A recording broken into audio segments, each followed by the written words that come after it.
Good morning, everyone.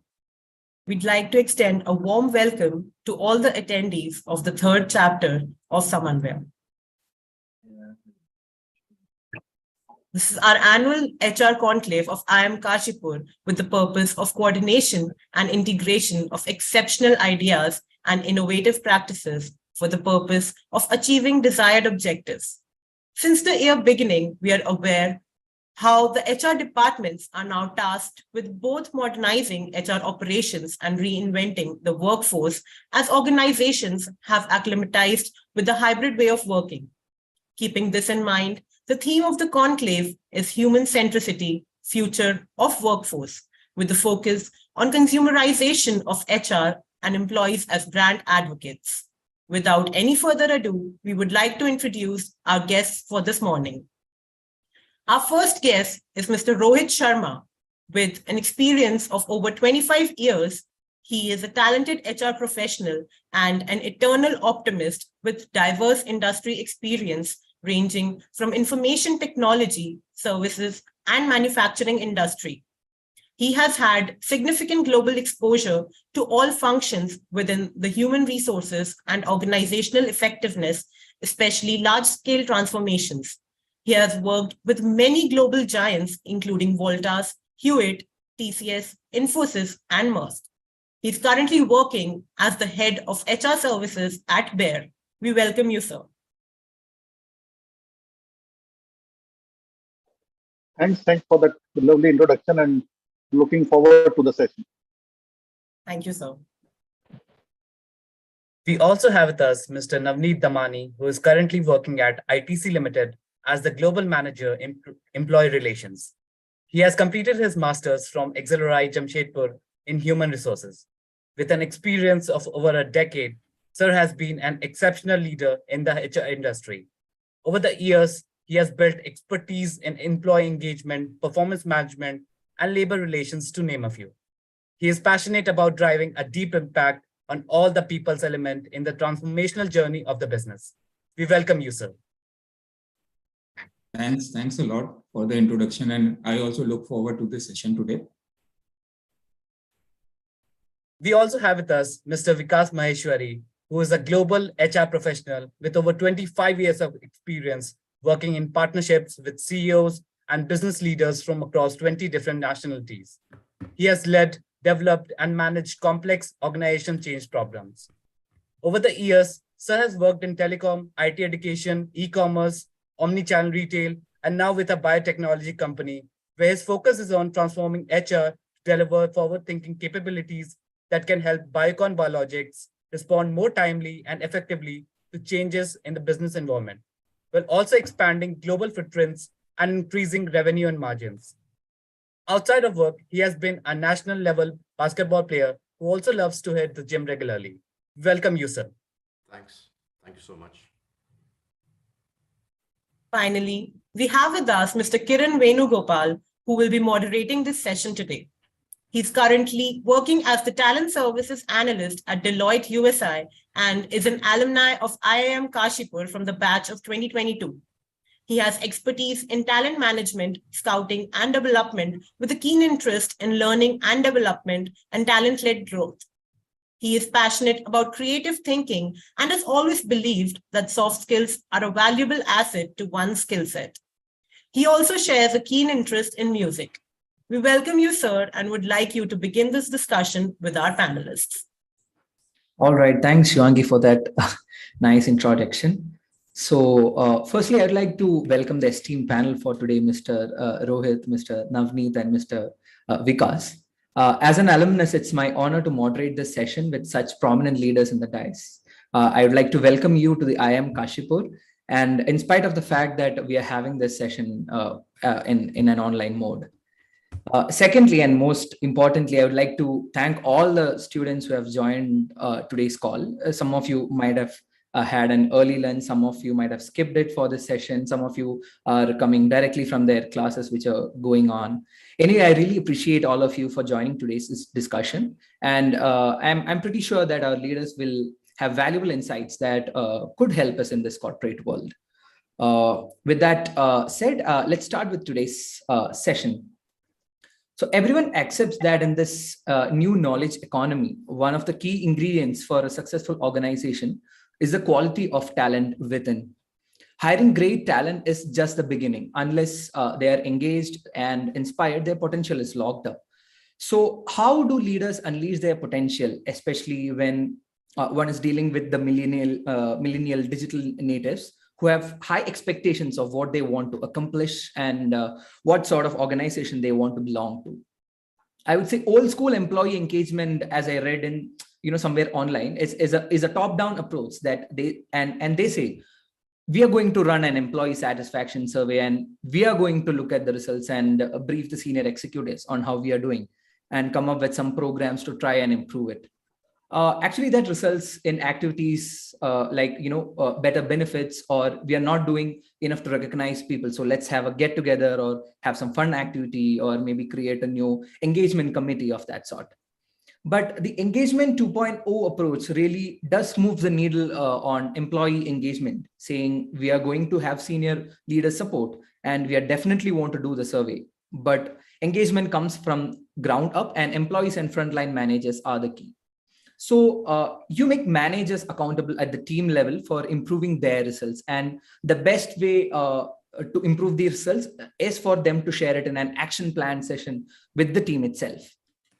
So instead of being a top-down parent have all the answers kind of model, engagement 2.0 says, we are going to measure it, share it throughout the organization, and let the answers bubble up from the employees itself.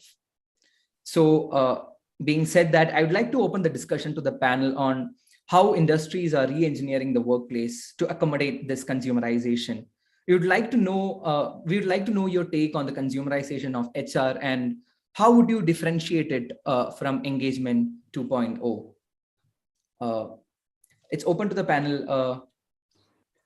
Who'd like to go first? Vikas or Rohit? Please go ahead.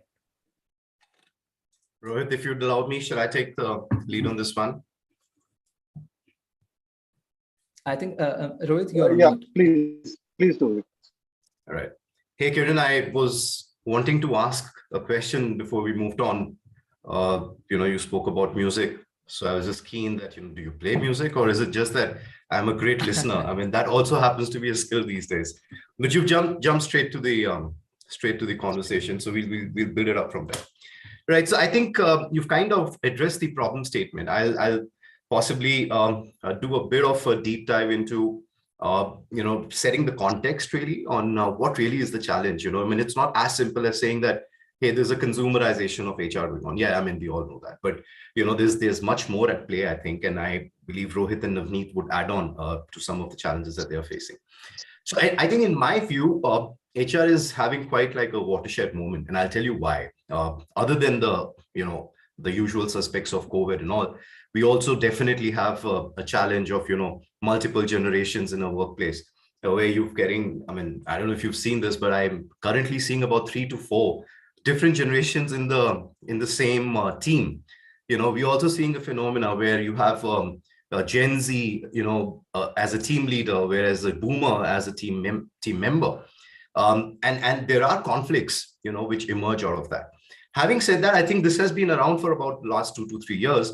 And then, we're all gearing up for this whole alpha scenario, where there's a Gen Alpha, which is going to come up in the next decade or so. I mean, just to share a stat, I mean, there are about 70 million boomers who will be evacuating the workforce this decade, right? And its supply is about 80 million, millennials plus about, I think, 50 million Gen Zs. Now, having said that, of course, there is a conflict that's coming up. The other is this whole Barney influence, I mean, from VUCA to Barney, and the environment today is non-linear. The expectations of employees are different from possibly what, when I started my career. To give you an example, what would you rate, as more important today? Would you rate productivity as more important, or longevity and loyalty as more important? Would you rate productivity more important, or presentism more important? These are questions that we deal with on a daily basis. The expectations of the employees, which I was alluding to, is more around, consumer grade experiences. And I'm not just talking tech, though that's my core, that's my favorite subject, but I'm saying everything in a workplace environment needs to be a consumer grade, because that's exactly what they're getting out of work. So when compare this to an e-commerce scenario, right? So today, when you pick up products or you buy products online, the reason you do that is because there's convenience involved there. I mean, you can schedule deliveries and do so much. I mean, that's the expectation literally in the workplace, that, hey, listen, how can I have a consumer grade experience? Now, in all of that, what is it that the HR needs to do? I think the HR needs to literally reimagine HR. I mean, gone are those days when employee engagement used to be a Rangoli or a thank God it's Friday, I mean, that's something that's now everybody's understood that. Okay, I'm not taking away the importance of a Rangoli. Okay, I mean, I do enjoy those events, but engagement is way more serious. Engagement is about how do you enhance somebody's productivity? How do you ensure that people grow within the organization? And as you rightly said, rather than doing a top-down approach, how can I personalize this and rather hyper-personalize this? And I think during the course of this conversation, I would like to touch upon things like, adaptive design. That how do you really build an adaptive design in an organization? Adaptive design is quite similar to your Netflix.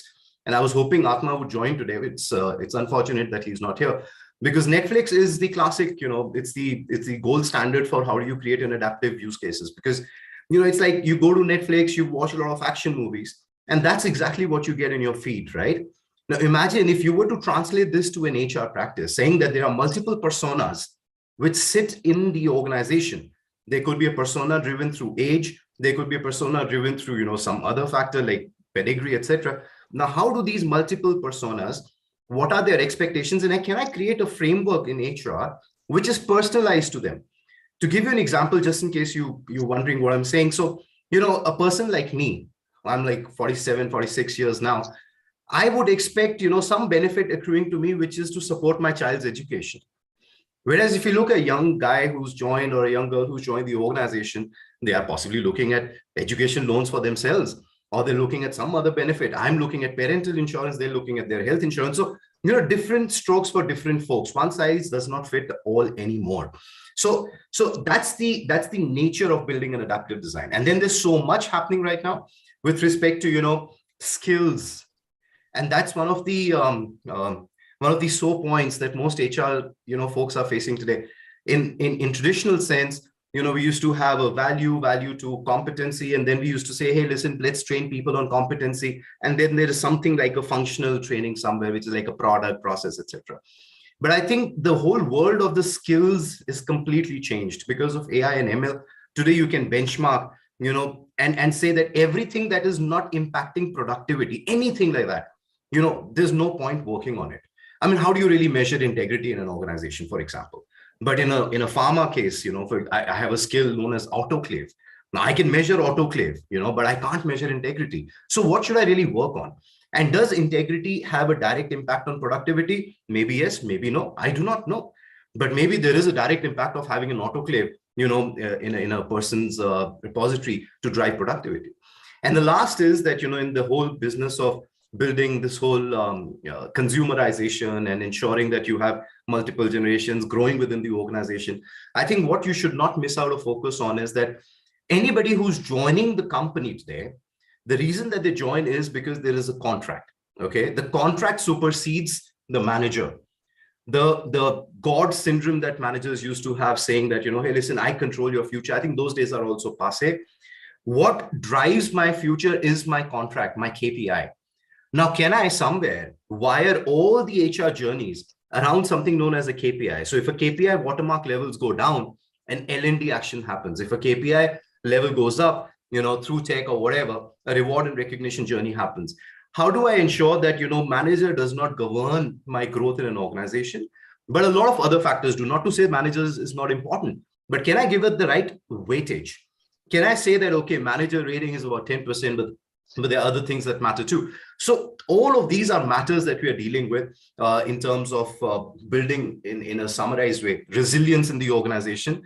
Resilience because there are multiple generations, there's an expectation, the environment is, very dynamic, talent is all global, we're not talking about India anymore, data security laws are different in different countries. I cannot, have a one size fits all. So therefore, to build resilience, I need to be adaptive. So I'm just giving you an opener here, and then, over to you guys, Rohit and Navneet.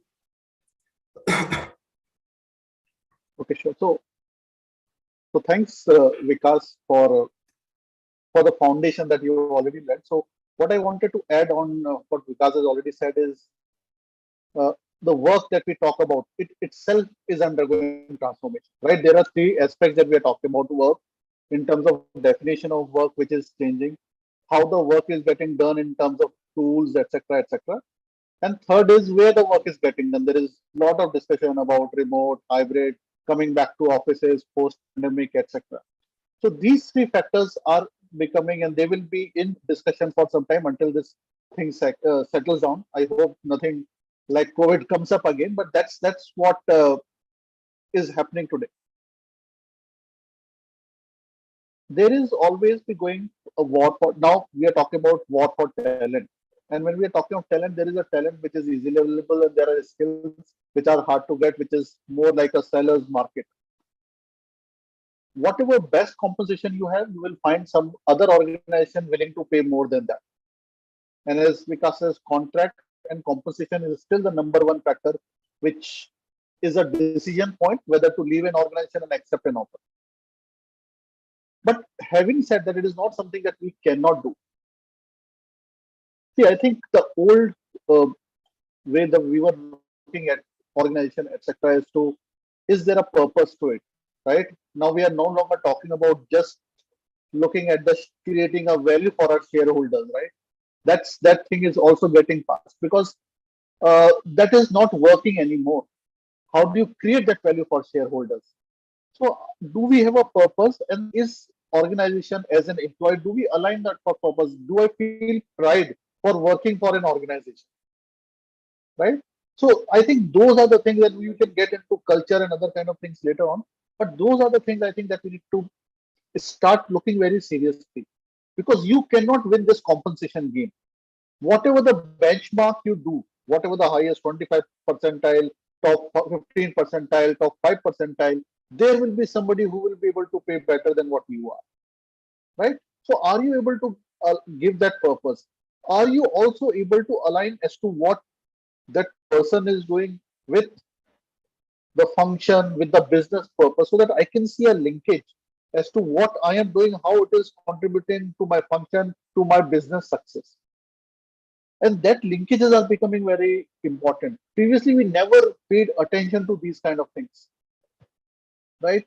So as on one side, we are talking about remote work, hybrid work. Now, what is also happening is the workplace itself is becoming different. So people obviously have started looking at hot seating, etc., etc. But now what organizations are intending to do when you're talking hybrid, the time when the employees are in office, they are wanting employees to use it for networking, for collaboration, for coordination, etc. Because obviously during the pandemic we were doing it digitally, but there is a limit to it, and there is obviously some kind of advantage when we meet in person. So workplace itself is becoming a differentiator, right? So how are we looking at it? Do we are still looking at brick mortar, having those siloed, having those big cubicles, etc.? So how are we looking at that? Again, there is looking at different models. So we are talking of gig workers, etc. Now there is a huge discussion on moonlighting. So organizations have to find out a way as to how they will balance these things. Obviously, moonlighting is valid, not valid, legal, not legal. That's another discussion. But gig workforce, people will like to have that flexibility. Today, whether I have to come to office 5 days a week, or can I work, I have a hybrid arrangement, or whether I can work from home or work from anywhere, is becoming a decision point whenever you are going to a market with a particular profile. That is one of the few things which the candidate is asking, that are you working totally from office or it is a hybrid work? So this flexibility is becoming a big thing. And as we're getting into newer generation, which is millennials, generation Z, generation Alpha, etc., this will become more and more important. And somewhere I read that HR is now sort of becoming a team sport. It is not only about HR. When we are talking about HR, we have to collaborate with marketing, we have to collaborate communication, we have to collaborate with IT, we have to collaborate with legal. So it is becoming a team sport, and whether it's a CHRO or Chief Employee Experience Officer, whatever you name it, has much more to do when they're collaborating and making sure that whether it is our customers, whether it is our employees, whether it is our prospective employees, we are sending out the same message, a concise message and a very clear message. It need not be heavy on words, but the message should be simple and precise. Thanks, Rohit. Navneet, would you like to share your? Yeah, I think a lot of things have been said already by Vikas and Rohit. So I'll just keep it brief. I had certain thoughts to share as an opening.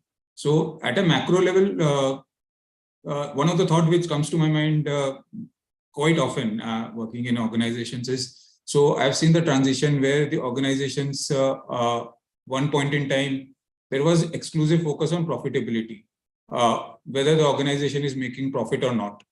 Then there came a time when you started talking about not only the financial metric is important, but triple bottom line is important. So you started talking about what is the impact that you are having on environment.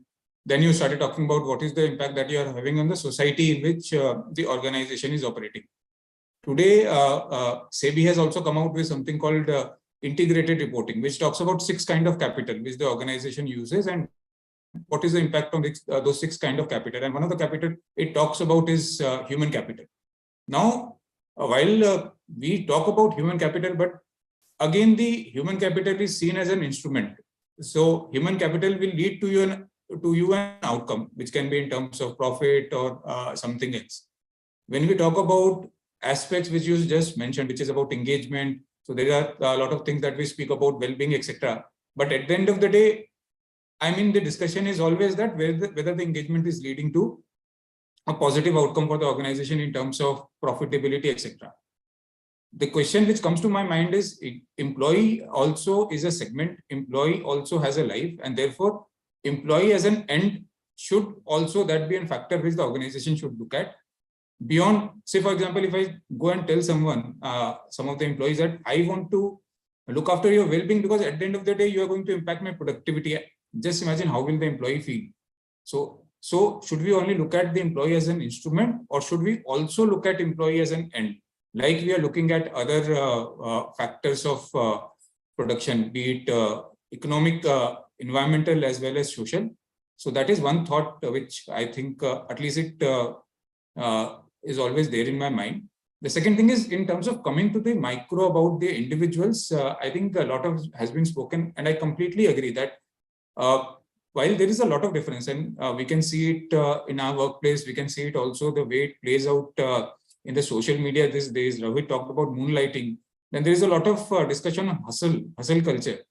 And I see people who join new and people who have been in the organization for 30 years, they feel very, very, I mean, they can't believe that people say that I will not spend adequate amount of time in the factory. Whereas when you talk to a person who has just joined a factory, he wants that work-life balance. His aspirations is very different. In fact, just to give you an example, in one of our factories, which I look after, it's in Saharanpur. It is in Uttar Pradesh. We were going through an LTA. LTA just got, the settlement just got concluded with the union.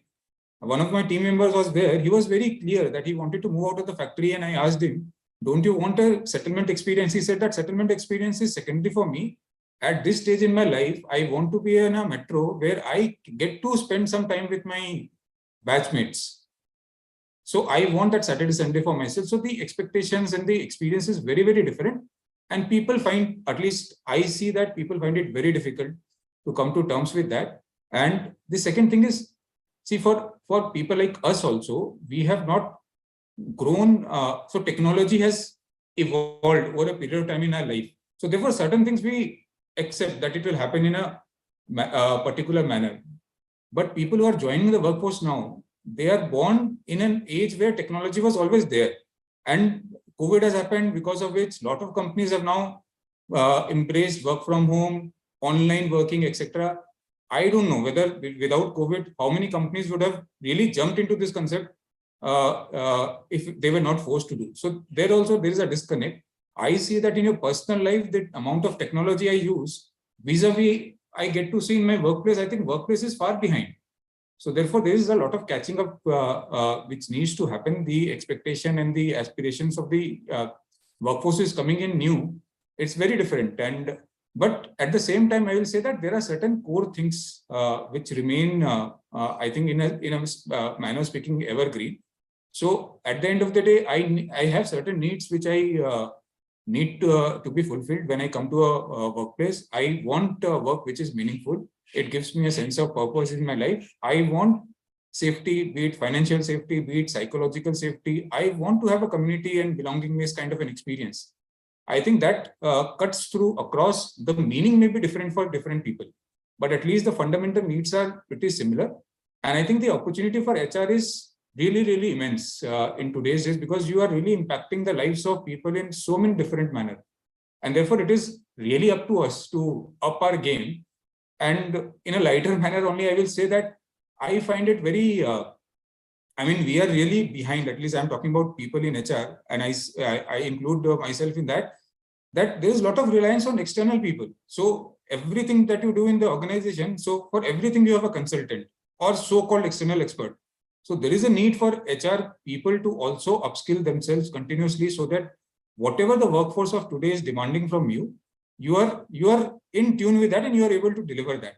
But the way I see it is, there is a lot of challenges, there is a lot of opportunities. I think it is very, very exciting time to be in the profession of human resources, and people really can make a lot of impact in the lives of people. So I see it very positively, and I see that it will only get better going forward. Thanks, Navneet. So it's very interesting to know that, you know, how priorities of the current workforce is changing. I really have you know, it's something that will everybody has to ponder over. And the other points that we have already discussed, like adaptive learning in HR, is also something that we really need to think about, and you know, implementing those could really change the way HR is being you know, pursued. HR is going to be pursued in the future. Okay, so let's go on to the next section. So according to various online surveys, it's discovered that 40% of the Gen Z workers would like to leave their current job within 2 years. And I personally think the problem is that they have grown up in a world of instant gratification. You want to buy something, you go on an e-commerce website, it arrives the next day.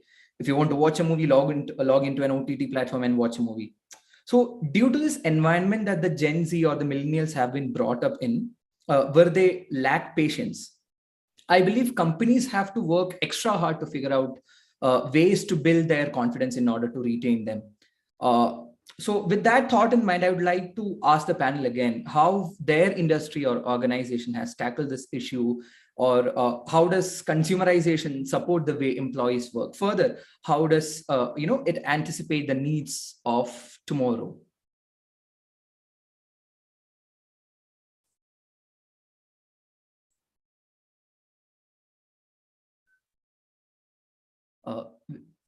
The panel, you can go ahead if. So Vikas, let's start with you once again. Sure. So this give me a feeling of like an Apple playlist, you know, one song and then the next, and then so on and so forth. Okay, Kiran, I think the stat that you're referring to was a Michael Page report apparently, and then there were further drop downs to say that what are the key reasons. So one is that, you know, people are planning to leave over the next 2 years, but what are the key reasons? And one of the key reasons that came up in the same report, and many such reports around the same time, was to say that, you know, people are looking for flexibility and growth and all of that. You know, I did some research on this one particular piece and tried to, it's an interesting one. So I you know, this SEO, you know, keyword searches, right?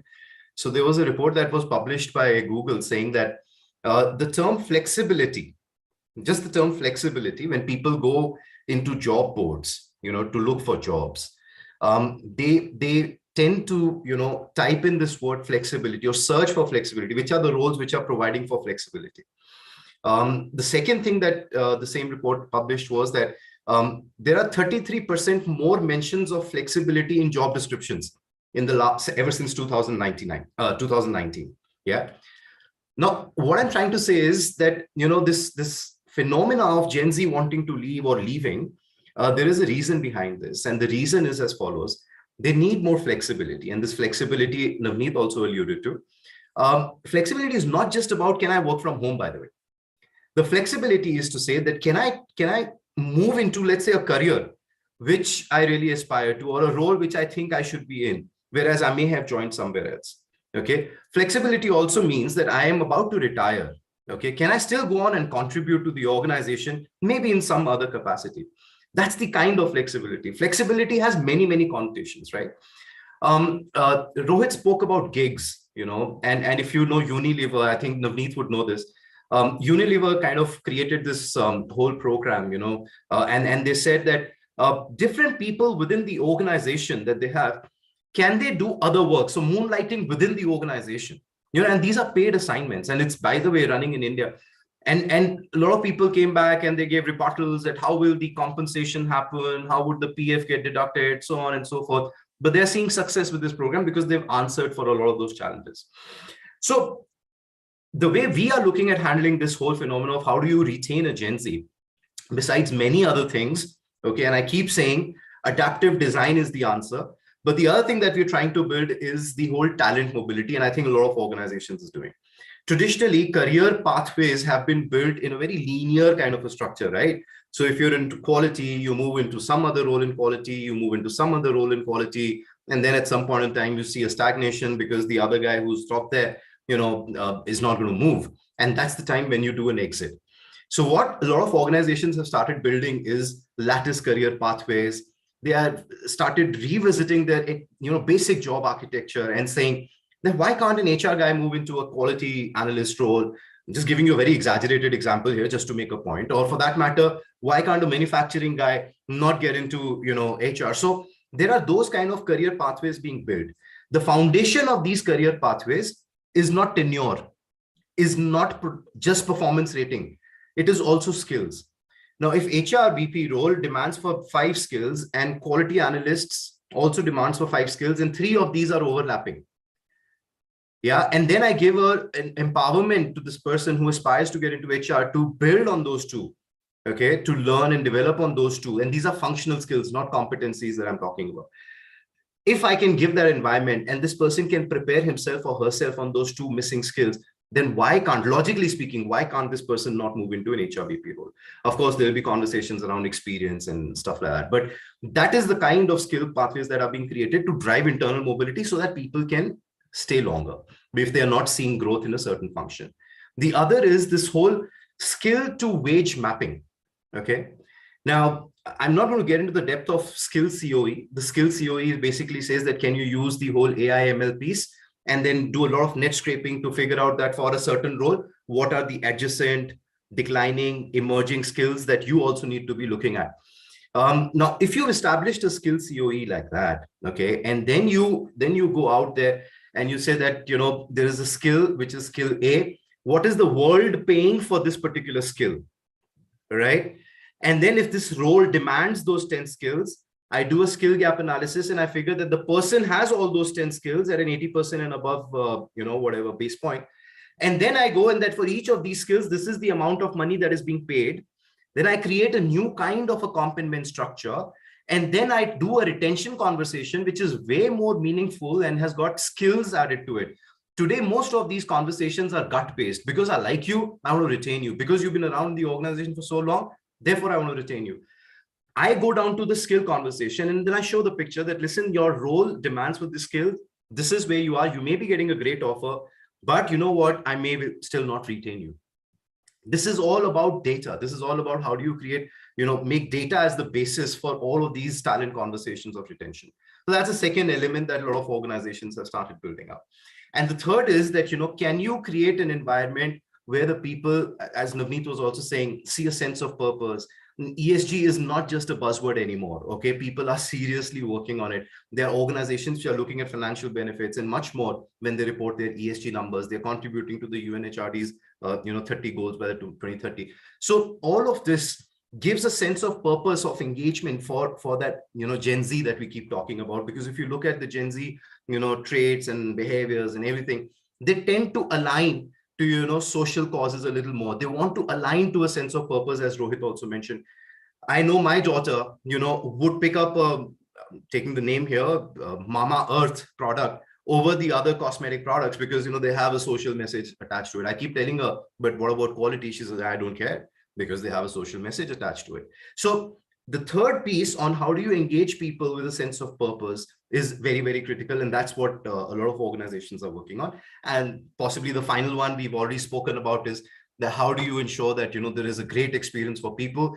If I have to do a job or do an HR workflow in the organization, if I go into a system to do my performance management and I have to spend 20 minutes writing those long, clunky forms, I'm going to be absolutely, upset if I'm a Gen Z because I'm used to the Instagram. So can HR be the new Instagram? Can employee experience be equal to customer experience? EX is equal to, CX. And can HR be equal to marketing? Because I think HR learns a lot from marketing these days. So these are the things that a lot of us are working on. And, all of this comes together to ensure that these Gen Zs stay, and not just the Gen Zs, even millennials. Okay, you guys keep talking about Gen Zs. I think I'm a millennial, but in a Gen Z's body, I think like a Gen Z. I personally think that, somewhere I've got accustomed and tuned into thinking like a Gen Z. And I'm sure Rohit and Navneet will also know that or agree with me that it's not just about the age anymore. Your expectations, it's a environmental kind of a phenomena, that what you work around, the kind of stuff that you see every day, that's what kind of tunes your behaviors. So yeah, that's my take on it. Over to you guys, Rohit and Navneet. Kiran, you spoke about concept of instant gratification, right? So I think Gen Z and to a certain extent millennial is the only generation that haven't seen the pre-internet era, right? Because I'm not sure about others, but if I look at I have seen where there was no television, then there was this black and white television with only one channel, to now getting lot of channels, to now internet and Amazon and Netflix. So we have seen a lot of things happening. So there is an empathy towards, and there is also a recognition as to how the things have changed and evolved. But this millennial and Gen Z have not experienced that pre-internet era. And as Vikas mentioned, everything is on the click, right? And what has also happened is, to a certain extent, and I don't want to get into psychology, but just touching there is the middle class that forms the most of the Indian population, and it is ever increasing. The kind of middle class that it is growing, it is now we have got middle class, upper middle class, and elite middle class, etc., etc. So the parenting that we have is also changed. The socio-economic aspects have changed. Now we have got both the parents working, etc. There is no time, but there is a lot of money, etc. So the kind of upbringing that we have is also, I'm not saying is a cause, but that is also a reason for this instant gratification, right? So now what is happening is that you need everything on a click. If you want to see a movie, you can just click. If you want a date, you can swipe right and left, etc., etc. So everything is on a click. And whenever you are having any achievement, whether it is small or big, your parents are making sure that you feel special, your relatives are making sure that you are made special for each and everything. Cut to, you come to a corporate environment. You feel you do your best, but your manager is not coming and giving you a great work, Kiran, or great work, Rohit. And then you are disillusioned. Why is this happening to me, or is this only happening to me? And then you start getting demotivated, right? And then you say, okay, this job is not working, I will go to another job. You go to another job, again the similar kind of thing happens. Then you say, no, I'll do my own startup. But a startup is not easy, right? So what is today happening is that organizations also need to realize the kind of change that we are seeing. So maybe we are not also from organization concept, and also it's also Indian culture that we are not very open to recognizing. We not often say those thank yous and you have done excellent jobs, etc. So I think we, all of us from top to bottom, have to change. We need to recognize that there is a greater need for recognition with this generation. And that is because, and to be frank, we recently, about a couple of months back, we completed our engagement survey that we do organization-wide globally once in 2 years. And the two factors that we were rated lowest on was on recognition, and other was that they feel that the decisions are taken at the lowest possible level, not the lowest level, lowest possible level. So these two factors we were rated low. So one is recognition, which is, and what they also meant is that they also want to be included in the decision making. They also want to be feel empowered, and the right level is something that needs to be communicated to them.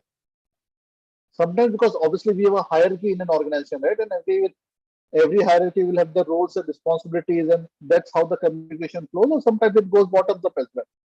But that's what we felt, that this is something that we might, as an organization, might not be doing a good job of it. So now we are looking at S2, and it is not once a time activity. This is a behavioral change that as a manager, as a leader, as an individual, we need to bring it in ourselves. So that is first is the awareness, and then you start taking steps. It is not something that we do for 2 months and then we forget, and we hope that people would have realized. Again, looking at growth and opportunities, there is a different understanding as to what opportunity means.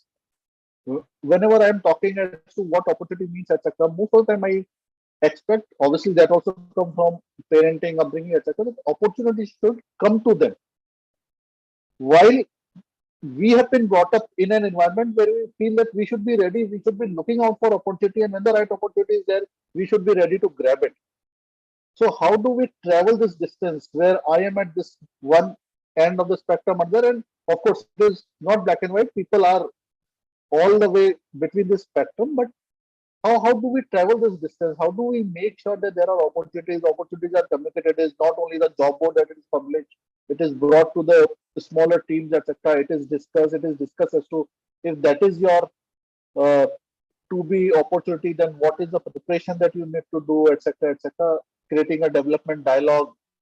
So all those things, I think it is more of a behavior. First thing, it starts with awareness, that you need to be aware that there is a different ask from you, and then how do you take steps towards it.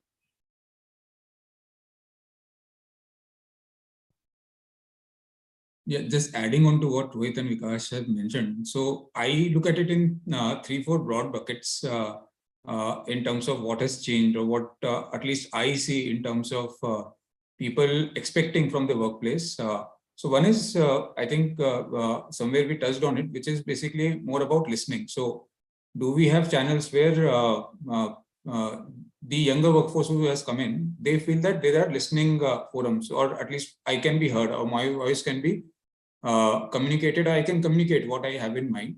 In fact, if you look at the way the external world has also changed, at least what I see is, say, a few years back, say famous personalities, it may be politician, it may be someone else, their engagement directly with their constituents. Now you see everyone wants to connect directly, maybe through virtual forum, maybe through some other mechanism, celebrities, TV celebrities, film celebrities, others also.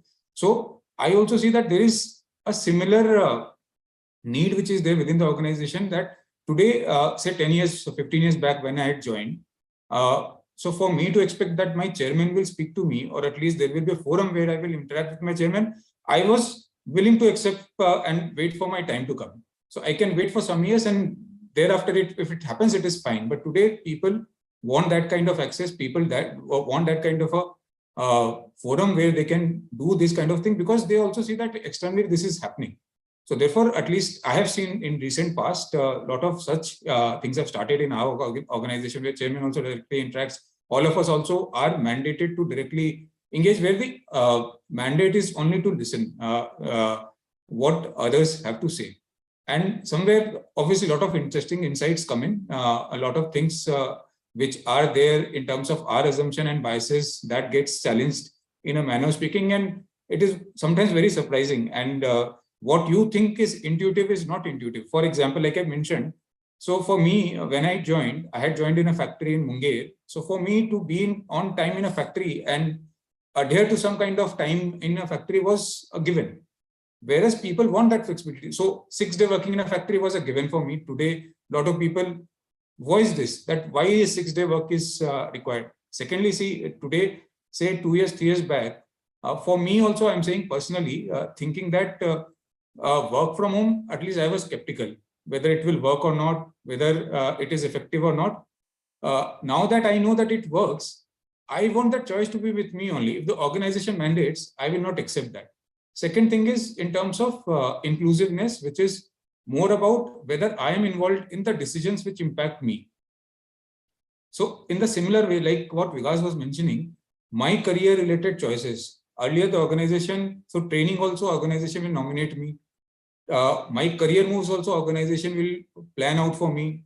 It can be a linear career move. So those things also people are expecting that there has to be a say in all those decisions which impact me. So therefore, we have started something called career conversations, and it has been going on for some time, where the purpose is to actually understand.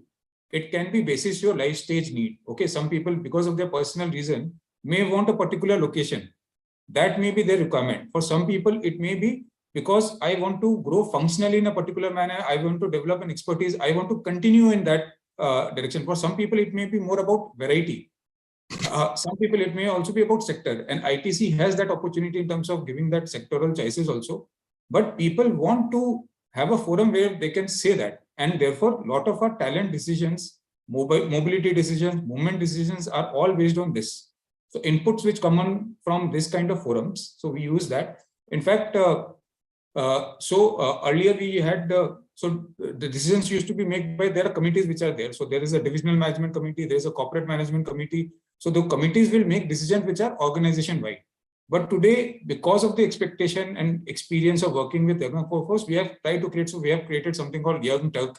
Young Turk is actually supposed to review the decisions or some of the things which DMC is working on, and then suggest to DMC that in today's day and time, this is what the right thing is there for the organization to do. In fact, some of the acquisitions which the company has done in the recent past has come basis the recommendation of such committees which has been set in. In fact, there is a committee on digital which has been set in, which is primarily comprised of people who are 2-3 years into the system. See a person, and I know it is very, so say people who are 10-15 years into the system, if you want to them to be included in the such committees, it may not make sense at all. So therefore, do you have those forums or opportunities where people can participate? And I think it may be a misnomer, but I think you have to have a policy, but policy for every policy you need to have an exception also. So flexibility also needs to be there. It cannot be cast in stone that this is a policy and I can't deviate from that policy. And that empowerment has to be there with the functional manager. See, if the policy has to be approved by HR or somebody higher ups, then the thing is lost.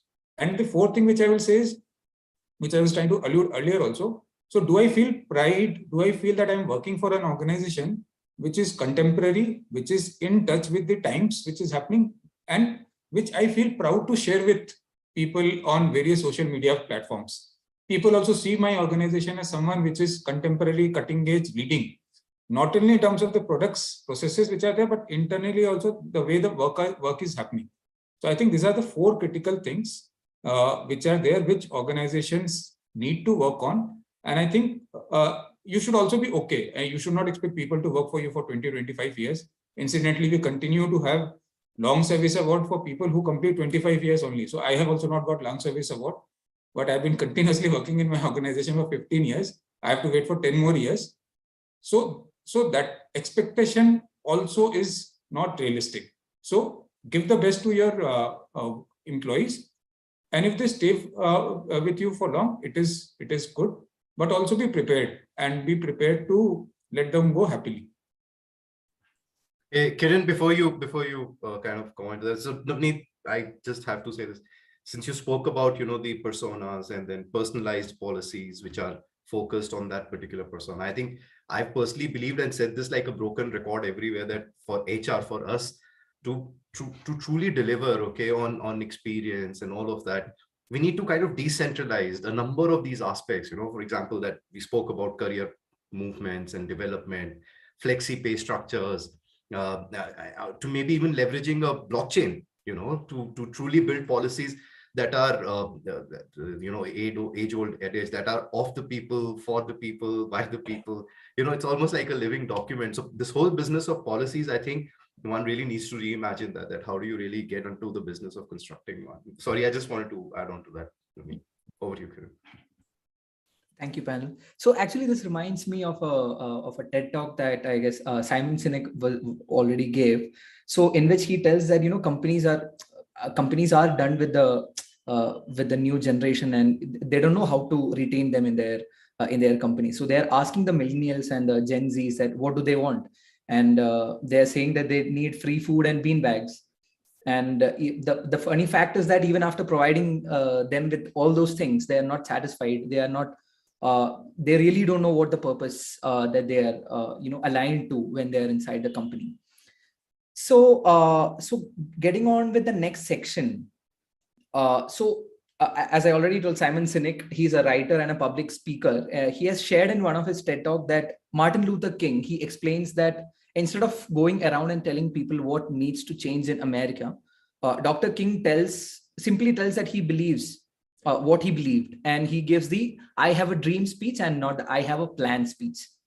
So it is imperative that employees buy into your brand because they have a vital role in turning it into a reality. They are your brand ambassadors. When they are aligned to your brand, it gives them a sense of pride and reason to believe in your company. It allows them to see how they fit into the bigger picture, such as how delivering the brand promises, impacts the bottom line. So with that, I would like to know from the panel, as a business owner or as a leader, how do you inspire your employees to take up your cause and make it their own? Or especially with the fast-paced digital transformation, should organizations primarily focus on leveraging their employees as their foremost promoters and or as brand advocates? Listen, before I'm not going to start on answering this one, Rohit. Rohit and Navneet should. But you brought up Simon Sinek, and you said that people are asking for trophy perks of bean bags and stuff like that. I think Simon Sinek has not really visited all the countries in the world, because I think he's absolutely wrong. Okay, I mean, this is a very old phenomena. When this whole Google and Facebooks of the world, they were offering free food. Even they don't offer anything as a free lunch anymore. So I think that's a passe. I think most of the guys today, they don't fall for free for trophy perks, as we call it. As Rohit was also saying earlier, meaningful engagement. Meaningful engagement in the sense that how do I grow the organization? For them, it's first about that. Anything that comes, like when you go out to buy vegetables, you get some dhania and mirchi, free of cost. That's okay and above, over and above. But at the core, it's not about a beanbag. Okay, nobody cares about that. And this I'm talking of. I've seen a lot of research around this. So just wanted you to kind of correct that thought on Simon Sinek. I'm no big fan of his. Anyways, over to you, Rohit. Sure. Thanks, Vikas. So Kiran, I'll take example or from my current organization, and this is no way a propaganda for buyer as such, but just because it is so relevant for me. See, we had an acquisition in the year 2018, which was a major acquisition, and we also got into a litigation, etc. And it was stretched because there are so many countries where every country has their own laws, etc. It took us about 3.5 years to fully integrate it. At that point in time, we also thought as to how do we reimagine ourselves in terms of as an organization. Bayer as an organization, we have got 3 functional lines. One is crop science, which has to do with agriculture in terms of seeds and chemicals, etc. Another is pharma. Pharma means a medicine for which you require a prescription. Another is a consumer health, for which like vitamins, etc. Those are available over the counter and you don't need any prescription. So these are the 3, and that's why we call it ourselves as a life science organization. So what is the vision that we need to keep for ourselves, which will be relevant and which will also be aspirational? So the vision that we have is health for all and hunger for none. Being a life sciences company, that's a thing, and this is something I think very aspirational that everybody connects to. And our mission is science for better life. How we feel this can be done only with the help of science, because there are new kind of diseases that are coming. The hectarage that is under agriculture is reducing every year, climate change, etc. So only thing that can come to our rescue is science. Then we took inspiration as to what should be our HR purpose globally. So we defined our HR purpose as accelerating the impact of talent for us to create a better life. We directly connected it with our mission statement. And for us, talent is everybody in the organization. We are not distinguishing whether this is a talent and that is a talent. Everybody who is in the organization is a talent. So I think that, and as I also said previously, that linkage is very important. Now, even if a person, suppose who is in an HR function and doing some payroll, how do you feel he will understand as to how does he link to whatever HR purpose is? See, when I joined, obviously this team was undergo, so I thought that let us look at employee experience as a core, and we should take pride in providing the best of employee experience. So if I have I have a reputation of providing accurate and timely payroll every time. So this is one less hassle for the employee, that he doesn't need to worry. Now employees don't even check their payslip every month, they check once in a while because they know whatever is coming is the right thing. And by this, I am providing employee experience, and that means one less hassle for employees so that we can concentrate on the business more rather than worrying whether I will get my paycheck this month or not, or whether it will be accurate. I'm just giving a very exaggerated example, but that's how the linkage should be in terms of meaningful experiences. Again, what happens is with different kind of function lines, the employees that we have are totally different. They are different in terms of mindset, they are different in terms of skills, etc. But as an organization, whether it is by business or globally, we want to give them one employee experience. A person who is working for Copsa in India should have a similar working experience a person who is working in the US for pharma division. Of course, there might be country nuances, but as an organization, the culture, the kind of atmosphere, the kind of lingo we speak, it should be the same. And that goes a long way in creating that brand that everybody could be proud of. Everybody can be proud of. And obviously the employee experience, again, we have the best of tools, but now we are investing further. So because we want to create this dependency on HR, we want to reduce this dependency on HR. And what happens sometimes is people take this as a rescue because they don't want to be, if there is a crucial or a difficult conversation that they need to have with an employee, manager take it to HR will get it done. So we want to reduce, we want to eliminate that dependency on HR. We want the manager and employee to be powered. And what will the role of HR will be to enable business. I am waiting for a day when my CHRO will take actual business goals, actual black and white, that this is, if you are looking at this much growth, this is a small percentage that I will take, where I will help you, assist you with in achieving that with people outcomes or with people initiative. So that's the direction that we are going in. I think that creates, when you have that linkage, when you have that visibility as to what organization is trying, I think that creates an pride for everybody, whether it's a Generation G or whether it's a baby boomer or whatever. I think that's very important. And the thing that you are talking about, Simon Sinek, is that golden circle, and that's what why becomes very important. And how do we start, whether in our small teams, whether it in our businesses or whether at organization, how we start talking inside out and not outside it. Thank you. Thanks, Rohit. Okay, I'll go next. So, see, I think there are two ways of looking at it. One is at an organizational level. Is the organization itself inspiring enough? Is the organizational purpose inspiring enough for me? And I feel a sense of pride and association working for that kind of organization. And secondly, how do I experience? So one is about what the organization says and stands for. And second, how do I experience as a employee, both in terms of things which may not directly be contributing or related to the work that I'm doing, as well as my own experience as an employee in the organization. So at both levels, I think there needs to be some kind of connect which the employee should feel. And so I believe that employee should feel that there is a, I think we were also talking about contracts. So there has to be a psychological contract where employee actually feels that I am part of this. And therefore, I mean, I'm not being asked to do something, but it is something which I want to do. And therefore, I display that there is a concept called organizational citizenship behavior. So voluntarily, I speak positively about the organization. I want to speak positively about the organization, its products, what the organization is doing. And also, sometimes, at times, I will also actively defend it in case someone speaks something about the organization. But for that, a lot of work has to happen, and people should genuinely see that, yeah, that is something which is real, and they also feel and experience it.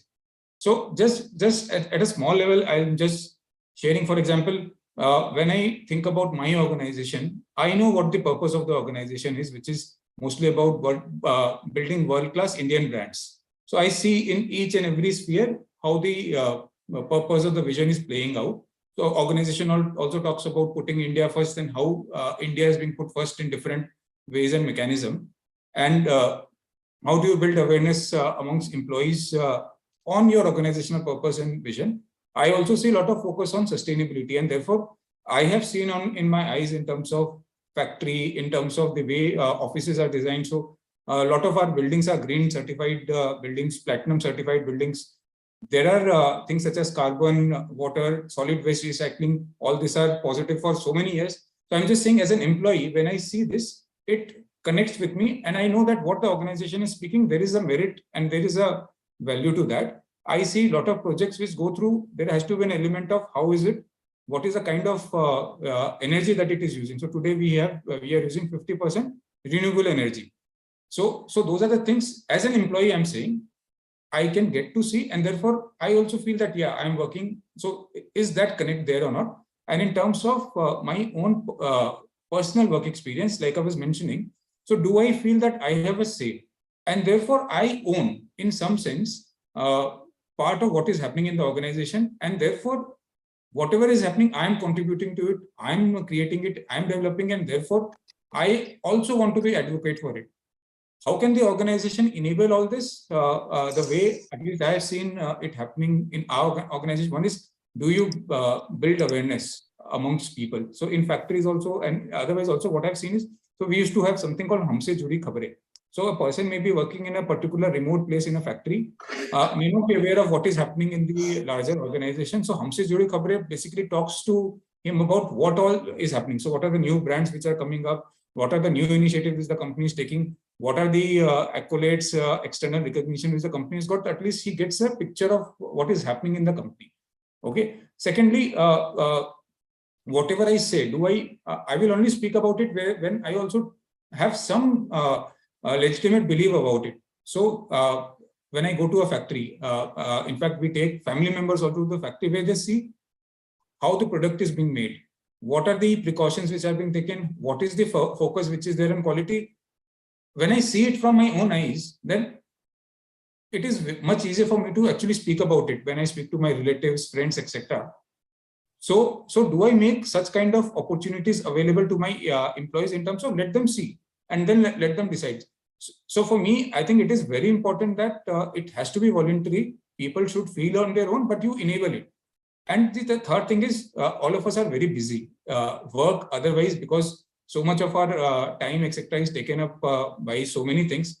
I'm not saying busyness means doing something meaningful, but at least we all are busy in some sense. So therefore, as an organization, many times I may also create some easy to use information for the employees and leave it to them, whether they want to kind of promote, advocate, speak about it, and then share it with their larger social media platforms, etc. And the other thing is you also encourage them actively and also provide platforms where they want to participate in certain things which the organization believe in. So it can be things such as volunteering. I get an opportunity to do that, therefore I speak about it. So in a nutshell, I think you create the purpose of the organization, you create an environment where the employee feels that there is a psychological contract, there is a connect. I have a sense of belongingness and pride in the organization. When I also share, I derive a sense of pride, I derive a sense of meaningfulness. And how do you enable it? Through building awareness, creating easy to use content, and also providing opportunity to them to participate in that.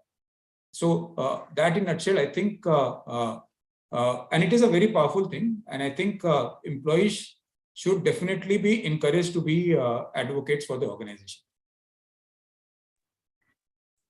Thanks, Navneet. I'm assuming, Kiran, you're looking at me to respond. I don't really have much because I think it's well covered there. I'll just be doing a lift and shift. I'll probably just talk for a minute on the on how does tech solve for this, and I'll give you a use case. Navneet said that how does the process, the systems come together to enable connectedness. Rohit also spoke about it. So I don't know if you guys have heard about something known as an organization network analysis. There is a tool that exists today. So ONA is basically an HR subject, but now there is a tool that has been developed. It's been there actually for quite some time, but people have now started adopting it. So what it does, I'll give you a use case. So let's suppose you have an internal job posting that's come out in the company portal. Now this IJP typically is to ask people that, hey, listen, there's an internal posting. If you guys would like to apply, you can apply. But then similarly, there are also other jobs, right, in the careers page for every organization. And companies expect their employees to refer their colleagues, their friends from their networks outside. So what ONA does is it kind of ethically, okay, not unethically, with consent and everything, it deep dives into every employee's professional networks or social networks, okay? And it says that, okay, there is a role so-and-so available, and Vikas has a network in LinkedIn, and there is these 3 people who possibly could be fitting into that role. Now, there's a notification that comes to Vikas's email ID, and it says that there are these people in your LinkedIn who could possibly fit into this role. If you choose to, refer them, you just need to click this button, and this would make you eligible if in case they join for a referral bonus. Now, in all of this, what has really happened is that you've seamlessly integrated a whole lot of solutions, okay, internal networks and external networks. So this is use case 1. Now, let's just move on to the use case 2. There is a salesperson, there is a sales rep. Okay, this person is, let's say, a sales manager for, Punjab. And this person every morning at 8:30 a.m. And this is, I'm kidding you not, this is not fancy, this is real. This happens. In one of my earlier organizations, we've done this. So in the morning at about 8:30 a.m., this person gets a dashboard to say that these are the 4 people who will not be coming to work today because they have applied for leaves. And they had a daily run rate of about 100 rupees, which is going to get impacted. Okay, this is nothing but simple dashboard. But now it goes a step further to say that from diagnostic, can I get into predictives? Okay, now many systems come together to say that because these 4 people are not going to be available, so you'll have a 400 rupees dip. However, in so-and-so place in Amritsar, there's this one sales rep who's got 7 leads, okay, or in the funnel. If he was to work on them with some support, you could cover up for this shortfall.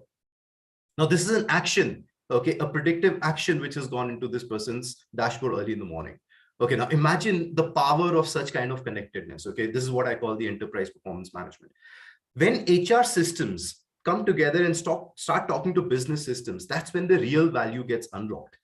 Employee advocacy, okay, we know about product brand, we know about employment brand, right? So at the end of the day, an employee would be a great brand ambassador for you if this person is empowered enough to grow, to take decisions, and all those things that we've been saying for the last 1.5 hours. But what does really drive it? It is the entire architecture that you drive around people, capability, process re-engineering, and tech infrastructure. When all of these come together, and then HR and business, the lines are blurred, which Rohit has said this, I think 3-4 times, that all these lines between HR and business need to get blurred, because that's the nirvana stage that Rohit is wanting to see, that when HR owns up certain business goals and say, this is what we can deliver. Now that is what tech really enables for you. So I just want to give you this one dimension other than the things that have already been spoken. Back to you, Kiran. Right. Thanks a lot, Vikas. So I believe how organizations train and treat people is not just up to the HR team, and nor is it just the responsibility of the manager. And as already Vikas has spoken, tech has got a high role in shaping up the HR and as a whole the organizations as well. So in order to have a strong and supportive culture, strategic relationship with managers should benefit not only to the functional teams but the organization as a whole. With that being said, I would like to move to the last part of our discussion, which is the impact of this consumerization of HR in the future workforce. So we would like to know, from the panel, possibly how do you visualize the future of the workforce itself? maybe in the next coming 1 or 2 decades? I think Navneet should go first on this one. Yeah. Okay. So I think this is a topic which has been, at least I've been hearing about it quite a lot in the past few years. What is the future of the workforce? Quite honestly, when I think about it, I actually struggle to define what is the present of the workforce. So for me, it is very, very difficult to even talk about what is the future of the workforce. I think the present itself has so many challenges and so many opportunities which are there. And I also feel that, there is a lot which the HR, like I was mentioning in my opening remark, that there is a lot of catching up which HR needs to do in terms of being effective enough in terms of delivering what the organization is demanding of it today, instead of being very, very reliant on, like you were talking about consumerization of HR. So beyond that, where is the theoretical basis of what you are doing? Where is the research basis of what you are doing? And are you adding value to the organization as well as the employee? So if I have to say, I think the future has to be, organization has to look at employee as the end, not only as the means. Employee, so therefore, and the impact that you are creating in the lives of the employee, the basic fundamental needs of an employee will remain same, at least whatever be the generation. There are certain things which the basic needs are same, which I just spoke about in my opening remark, which is about whether I'm doing thing which is meaningful, if there is a purpose which I'm solving or not, whether there is a sense of security. It can be different kinds of security, and I get a sense of community in the workplace, which is in terms of belongingness, which is in terms of inclusivity, etc., etc. And am I getting developed to look after myself in terms of the future? Which is in terms of security. It can be financial, it can be my career, training, etc. So as long as those things, and from time to time, the method of delivering these needs or the meaning of these needs may change, but at least at the core, it will remain. I think HR needs to really catch up in terms of technology, in terms of what Vikas was also saying. There's so many new things which are coming. Are you aware of that? Maybe how do you use that in terms of your people practices and processes, meet AI, ML? I don't even understand most of the things. But these are things which are there, and you need to kind of be comfortable. At the same time, have a lot of research backing in what you are doing. So I think focus on the present and deliver in the present and keep an eye on the future is what I would say. And there's a lot of opportunity and a lot of excitement in HR, and I feel very energized working in this field. You can make a lot of difference, and this is the right time for people to being in HR. So that is in a nutshell what I would say. Right. Thanks, Navneet. So Kiran, because the way things have been changing, it's very difficult to forecast what the future looks like. But just to answer the question, I like to take 2 steps back. See, if I consider my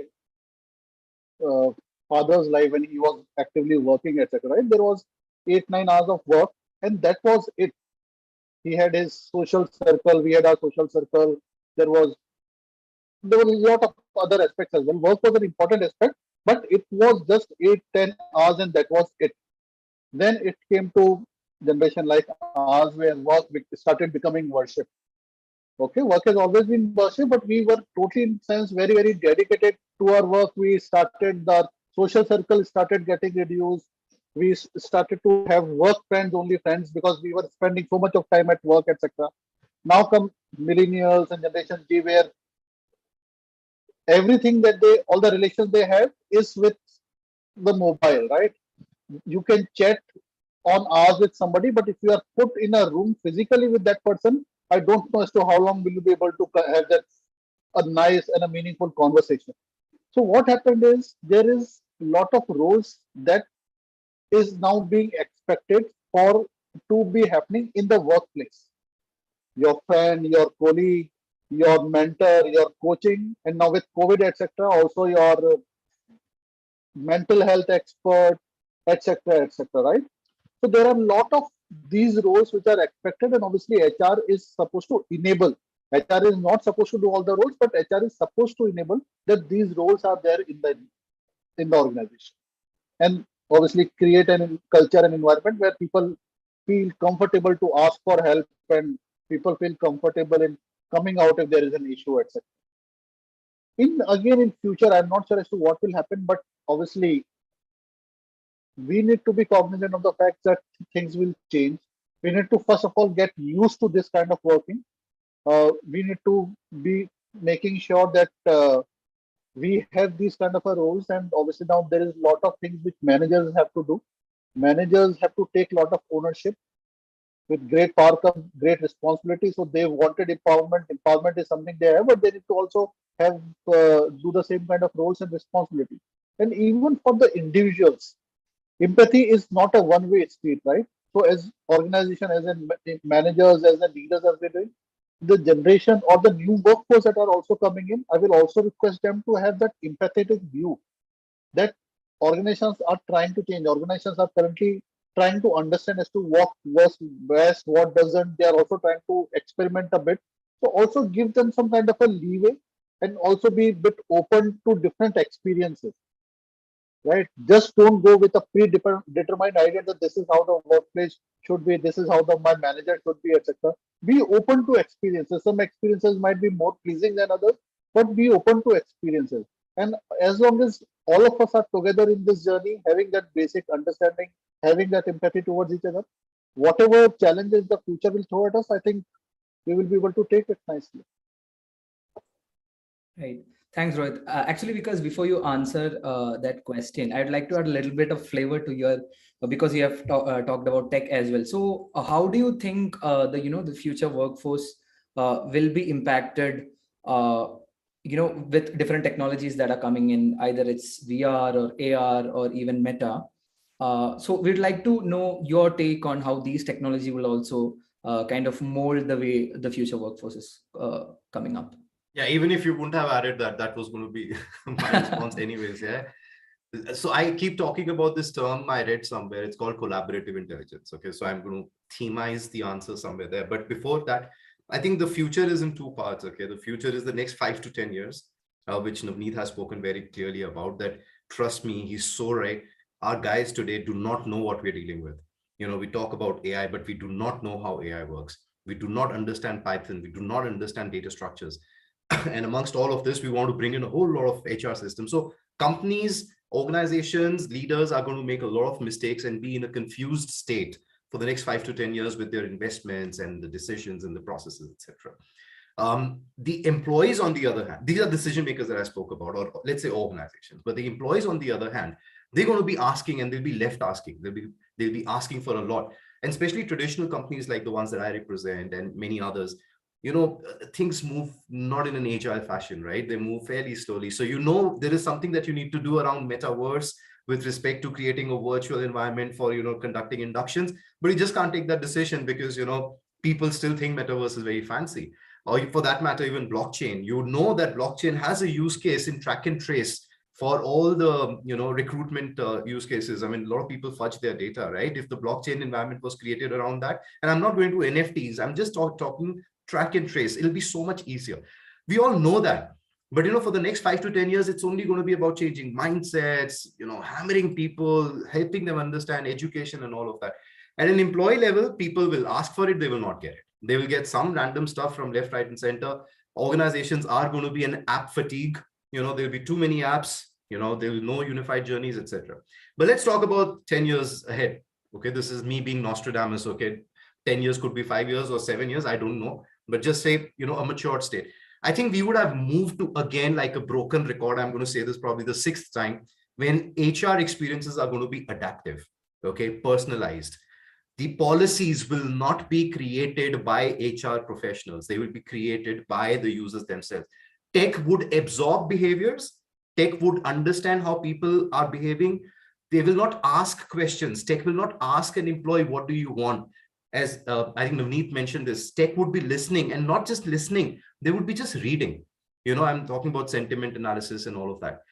The tech would absorb all of that and then create a policy personalized to that person. So what are the techs that we are talking about? I think from an adaptive design point of view, you're talking about digital reality, whether it's augmented or it's virtual, social, mobile, on cloud. You're talking about democratized data, real-time analytics. and I keep saying this to my team, that 5 years down the line, you would not have to code, you know.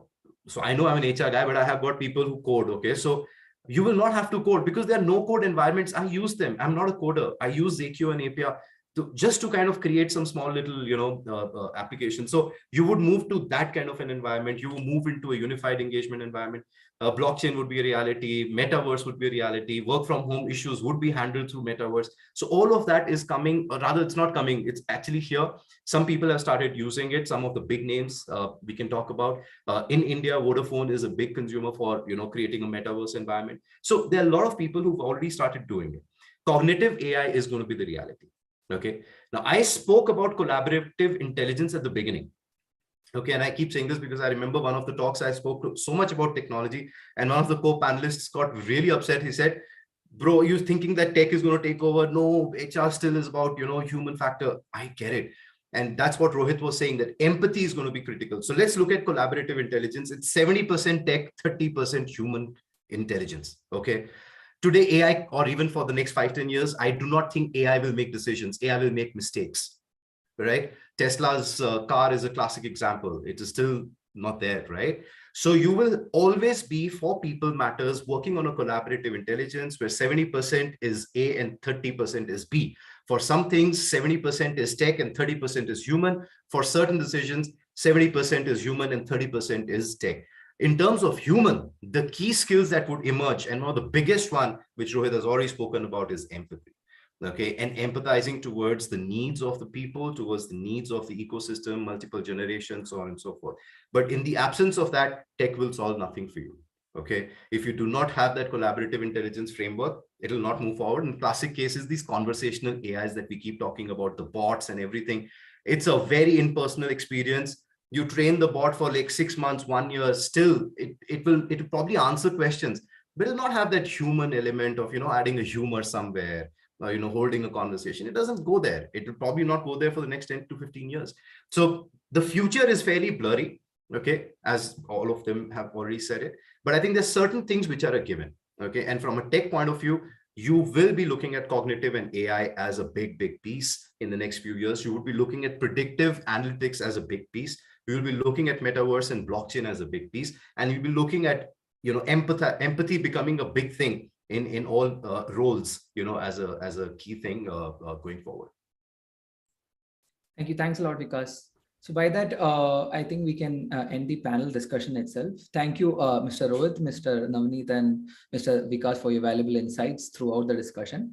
So I'll pass the mic on to the placement team. So I believe that there are a couple of questions by the team. Yes, so thank you so much. The discussion was really insightful.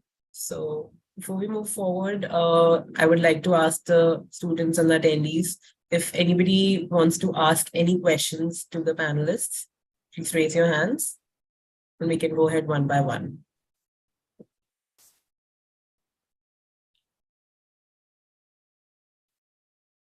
Yes, Amrita, you can unmute and go ahead with your question.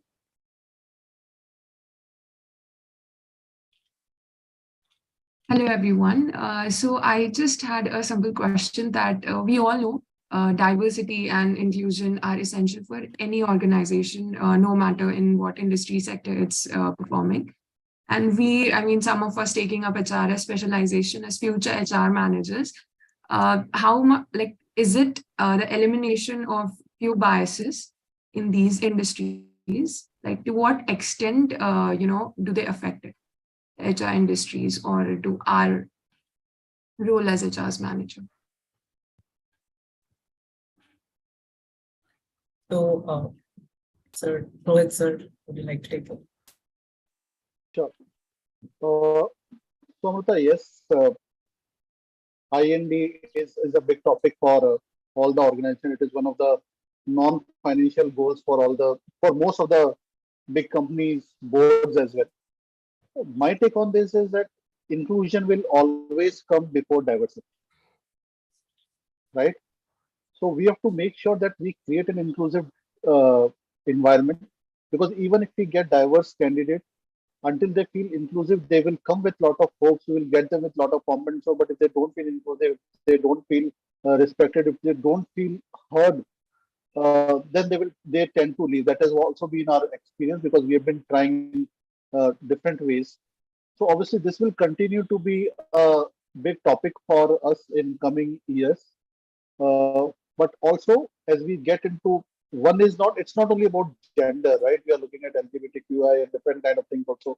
We need to also look at now generational diversity. As we are talking that there are 4 to 5 generations that are working in an organization. How are we looking at that?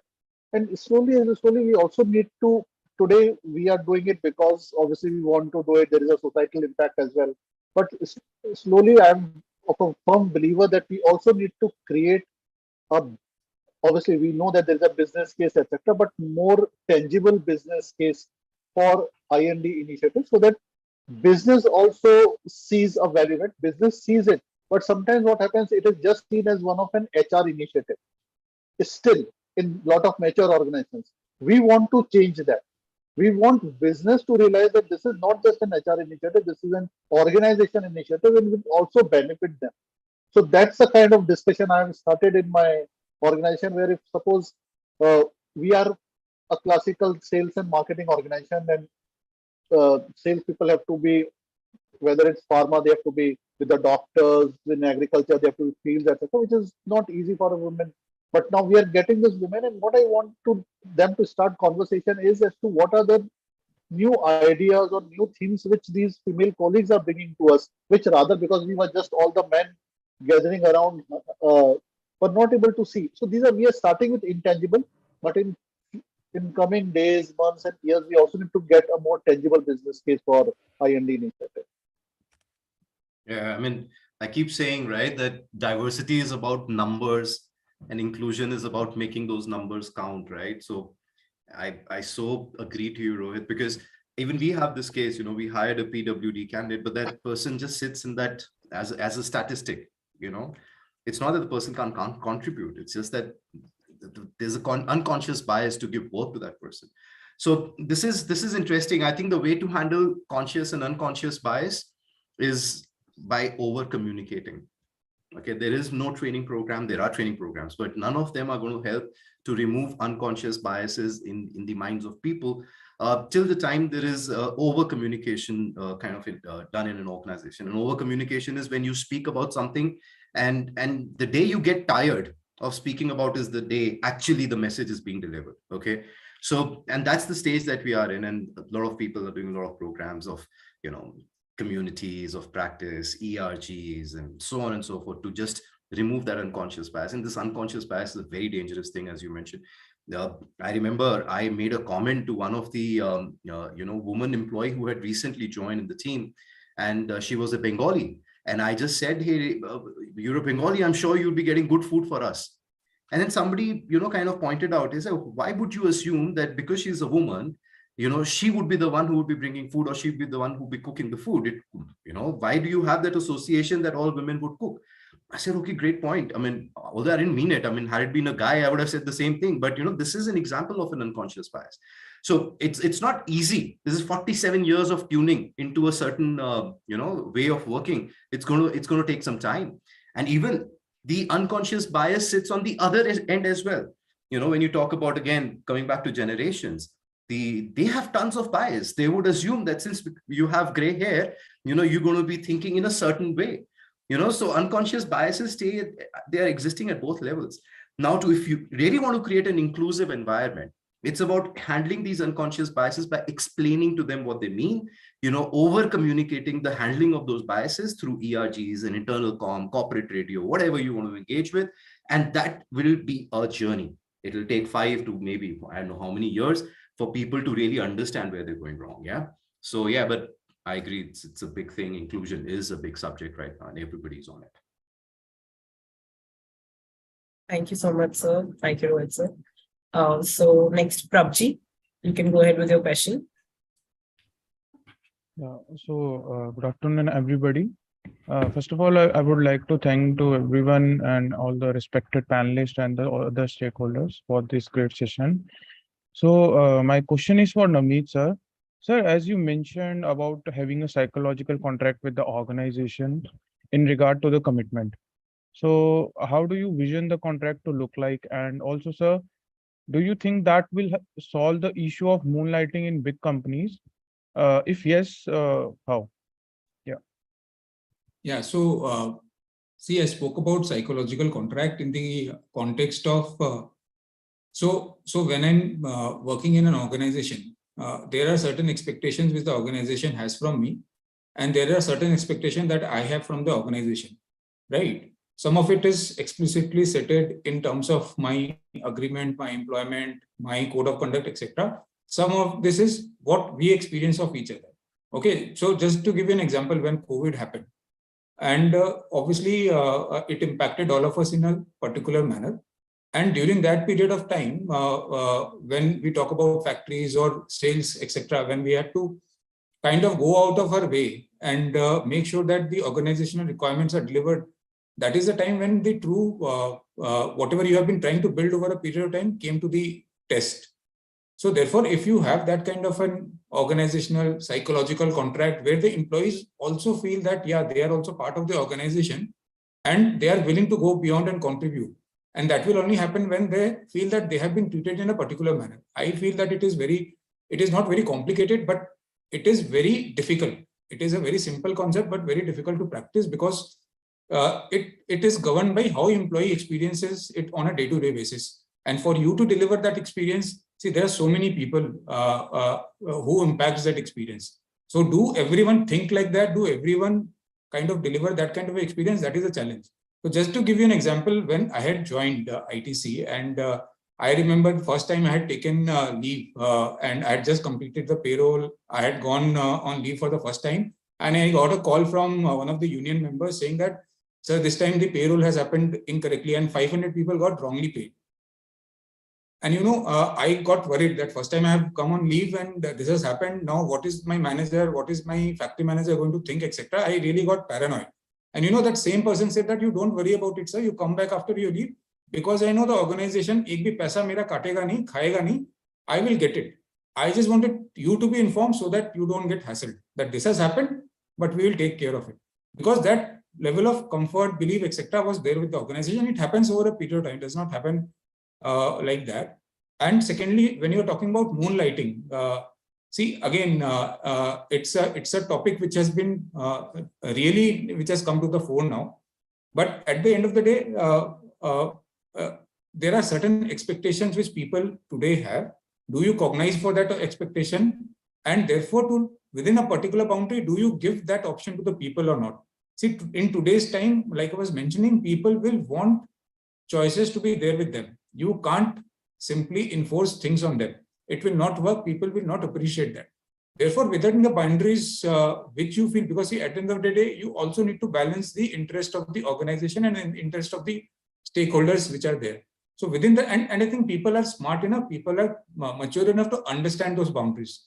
Within that boundaries, when people feel that it has become unreasonable, you are just saying because you want to control, you want to say that you don't want to give me that option, when it becomes an issue.